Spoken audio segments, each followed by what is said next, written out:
Okay po mga dudes. Ngayon po ay magluluto tayo ng sinaing na tulingan at lalagyan natin ng kamyas at ng gata. Ayan po, meron po tayong gata. 1 kilo po yan, pero hindi po natin yan itotodo.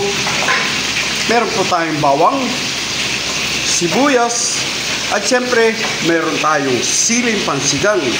Gagamit din po tayo ng paminta at asin. Ayan po yung ating tulingan. 3 piraso po yan at pinagtatlok po bawat piraso. Kaya po, dyan po natin lulutuin. Nilagyan po natin ng dahon para mas mabango. Ayan, at isasalansan na po natin ang ating mga ingredients. Okay? Okay po mga dudes, piprepare na po natin. Ayan po, at nilagyan na po natin ng dahon at ng kamyas. Lalagay po natin yung kalahating ingredients sa ilalim at yung kalahati naman ay sa ibabaw. Okay? Hati-hati. Ayan.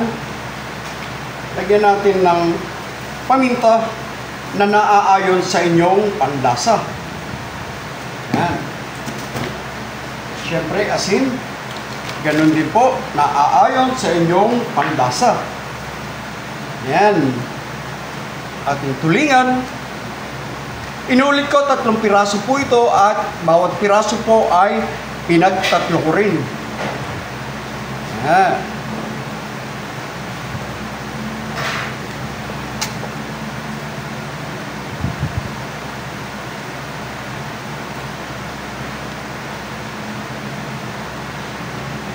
And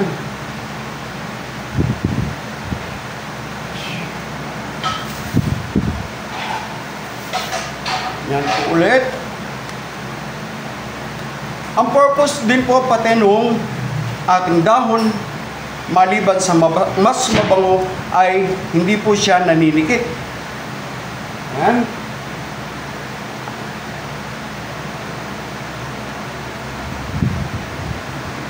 Yung iba po kung magsaing ay wala pong gata. Pero ang gagawin po natin ngayon ay lalagyan natin ng gata.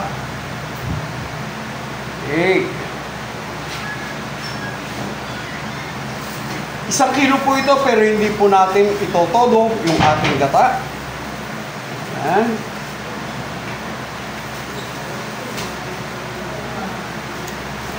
Nasa freezer po kaya ganyan.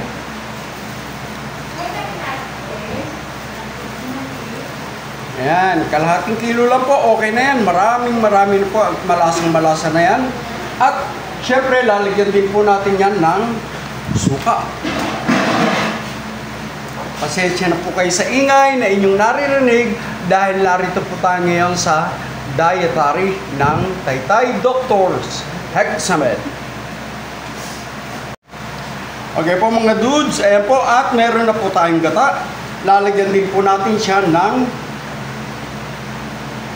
suka to taste. Ayan.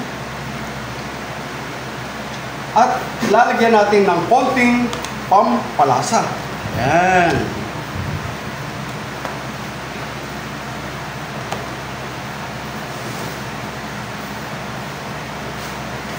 Okay po mga dudes. Okay po, lalagyan din po natin ng mga half cup ng tubig. Ayan. At sasalang po natin.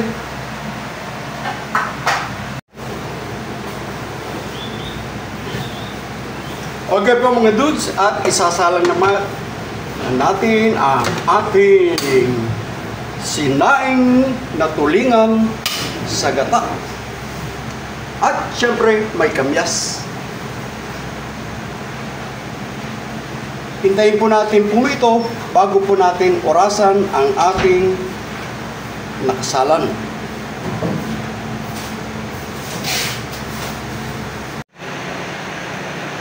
Our patient's menu in Tadox Hexamed.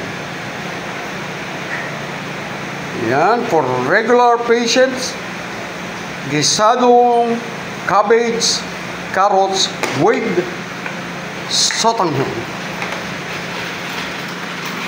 Paired by giniling. So yummy. And for our low salt, low fat patients, nilaga chicken breast with a lot of veggies. Happy eating mga patients!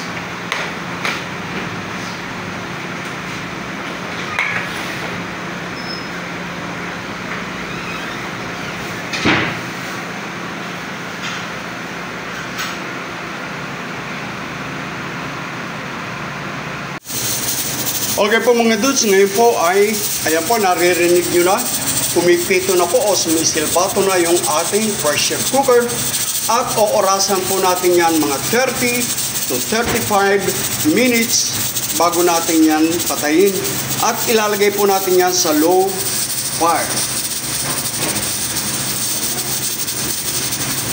Okay.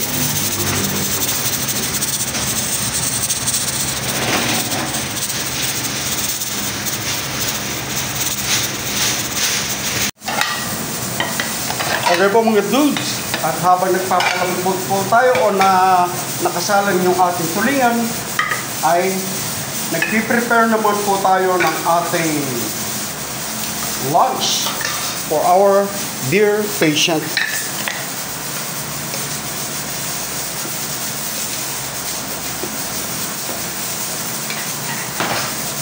Po, inauna po natin yung ating mga regular patients or regular diet.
Yan po ang ating panghimagas or dessert.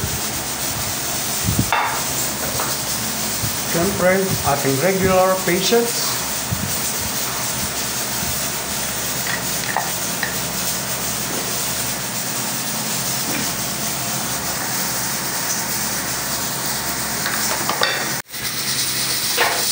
Ayan po mga dudes, at patuloy na pumipito ang ating nakasalan.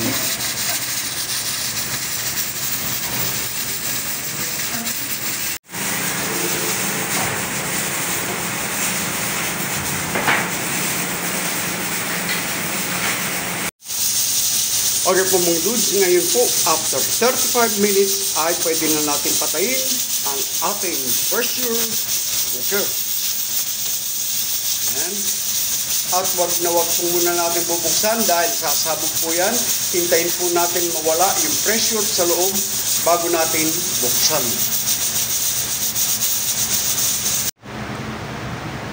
Okay po mga dudes, ayan po, at wala na siyang pressure sa loob. Pwede na po natin siyang buksan para makita yung ating nakasalan. Okay? Kita niyo po, wala pong pressure. Zoom! Okay po mga dudes, ayan po yung ating sinaing na tulingan with gata at kamyas. Yum, yum, yum! So yummy!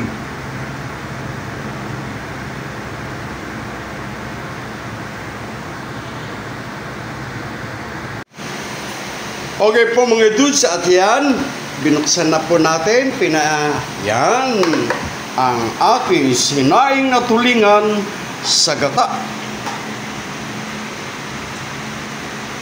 Oh, yummy!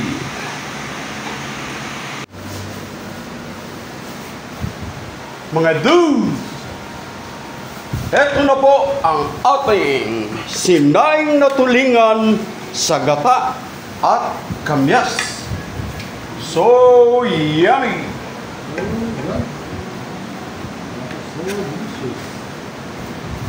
Yan. Napakabangot, napakasarap ng ating sinaing na tulingan sa gata at kamyas.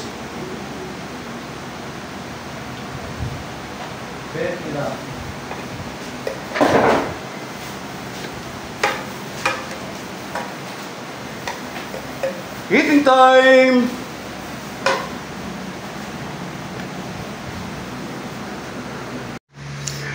Okay po mga dudes, we're done. I'm done. Ayan po, konti na lang po yung ating gisadong corned beef, gisadong tuna, at yung po ating sinaing. Sinaing na tulingan po yan sa gata. Okay? At yung ating monghe. At syempre yung ating nilutong binagoongan, boneless bangus. Syempre yan po, meron tayong pork and liver, orange chicken, lumpiang bagets, chicken adobo,